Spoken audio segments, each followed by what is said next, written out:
नमस्ते दोस्तों। आज हम एक ऐसे सवाल पर बात करने वाले हैं जो हर उस इंसान के दिमाग में आता है जिसने कभी भी कलाई घड़ी या रिस्ट वॉच खरीदने के बारे में सोचा है। सवाल बहुत सीधा सा है, क्या महंगी घड़ी का मतलब हमेशा एक बेहतर घड़ी होता है? जब आप किसी शोरूम में जाते हैं और एक तरफ 500 या 1000 रुपए की घड़ी देखते हैं और दूसरी तरफ 5 लाख या 50 लाख की घड़ी देखते हैं तो दिमाग चकरा जाना लाजमी है। आखिर ऐसा क्या है उस 50 लाख की घड़ी में जो उसे 1000 रुपए की घड़ी से अलग बनाता है? क्या वो समय अलग दिखाती है? नहीं। तो फिर असल खेल क्या है? अगर हम बेहतर शब्द को सिर्फ इस बात से नापें कि कौन सी घड़ी सबसे सटीक समय बताती है, तो जवाब आपको हैरान कर देगा। एक साधारण सी क्वार्ट्ज घड़ी जो बैटरी से चलती है और जिसकी कीमत शायद कुछ 100 रुपए हो, वो दुनिया की सबसे महंगी और जटिल मैकेनिकल घड़ी से ज्यादा सटीक समय बताती है। जी हां, आपने बिल्कुल सही सुना।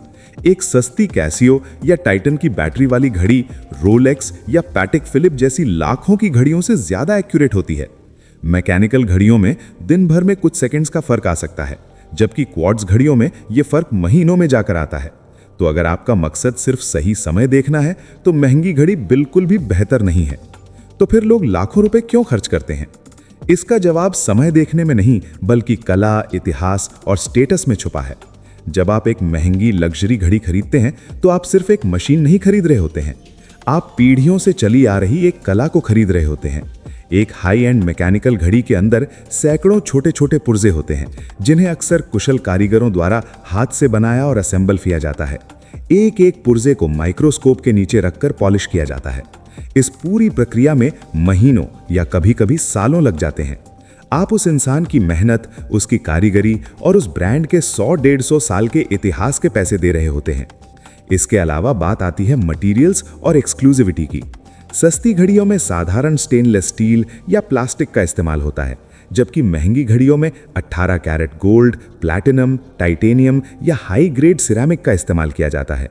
उनके डायल पर असली हीरे जड़े हो सकते हैं और शीशे साधारण कांच के नहीं, बल्कि नीलम या सैफायर क्रिस्टल के होते हैं, जिन पर आसानी से खरोंच नहीं आती। और सबसे बड़ी बात है एक्सक्लूसिविटी, यानी दुर्लभता।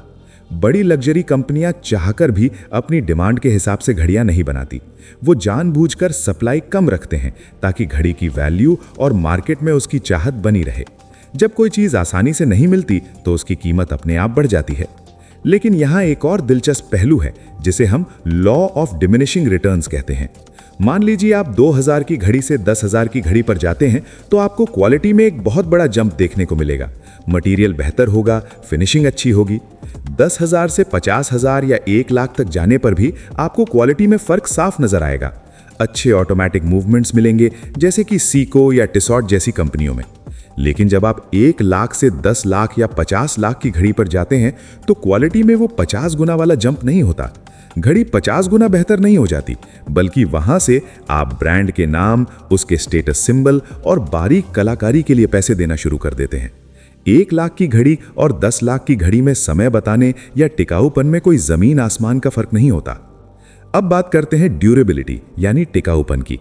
अगर बेहतर का मतलब आपके लिए एक ऐसी घड़ी है जो हर मौसम की मार झेल सके, जिसे पहनकर आप पहाड़ चढ़ सकें, तैर सकें या स्पोर्ट्स खेल सकें बिना इस डर के कि वो टूट जाएगी, तो दुनिया की कोई भी महंगी मैकेनिकल घड़ी एक साधारण जी शॉक का मुकाबला नहीं कर सकती। एक महंगी ड्रेस वॉच बहुत नाजुक होती है, उसके अंदर के पुर्जे झटके लगने से खराब हो सकते हैं, उसे पानी और धूल से बहुत बचाना पड़ता है। उसकी सर्विसिंग में ही कई बार एक सस्ती कार जितनी कीमत लग जाती है। वहीं दूसरी तरफ एक रगेड स्पोर्ट्स वॉच जो कुछ हजार की आती है, वो सालों साल बिना किसी सर्विसिंग के आपका साथ निभा सकती है। इस मामले में भी महंगी घड़ी का मतलब बेहतर घड़ी नहीं है। आज के दौर में एक और नई चीज आ गई है और वो है स्मार्ट वॉच। एप्पल वॉच या सैमसंग गैलेक्सी वॉच जैसी घड़ियां आपकी हार्ट रेट बताती हैं, मैसेज दिखाती हैं, जीपीएस देती हैं और फोन कॉल्स रिसीव करने देती हैं।